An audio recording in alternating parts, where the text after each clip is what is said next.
Pakistan peoples party जो chairman Bilawal Bhutto Zardari party अगवान से मुलाकात कई है। मुल्की सियासी सूरत हाल समेत मुख्तलिफ मामलन से गालियों कई वयूं आहिनि। चेयरमैन बिलावल भुट्टो ज़रदारी से इस्माइल राहू, लियाकत अली आसकानी, मुमताज़ जखरानी और सजीला लखारी धार धार मुलाकातों कयूं आहिनि। अगुणे वजीर आज़म शहबाज शरीफ के अगुणे खास मददगार फद हारून पर बिलावल भुट्टो ज़रदारी से मुलाकात कई है। तफसील कंदासीं। Chief reporter Karachi Shabbir Lashari line ते मौजूद है। जी शबीर, मुलाकात बाबत वधिक आगाह कजो।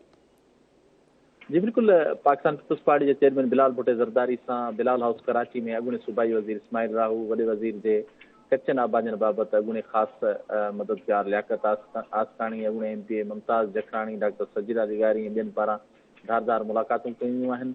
मुलाकात दौरान माहौलियात और यूनिवर्सिटीज़ वाले अगुणे सूबाई वजीर इस्माइल राहू पीपल्स पार्टी चेयरमैन बिलावल भुट्टो ज़रदारी के ब्रीफिंग में ॿुधायो तो 2008 में सिंध में 11 पब्लिक यूनिवर्सिटियूं हुयूं, हाणे उहे 29 थी चुकियूं आहिनि। 8 सालनि दौरान 18 यूनिवर्सिटियुनि जो जेको आहे इज़ाफ़ो थियो आहे। अगुणे सूबाई वज़ीर इस्माइल राहू PP चेयरमैन खे ॿुधायो सिंध में पब्लिक यूनिवर्सिटियुनि जी 24 अरब रुपयनि जी जेका ग्रांट हुई उनखे वधाए 54 अरब रुपया कयो वियो आहे। ऐं सिंध में माहौलियाती तब्दीली जे हवाले सां पॉलिसियूं ठाहियूं वियूं।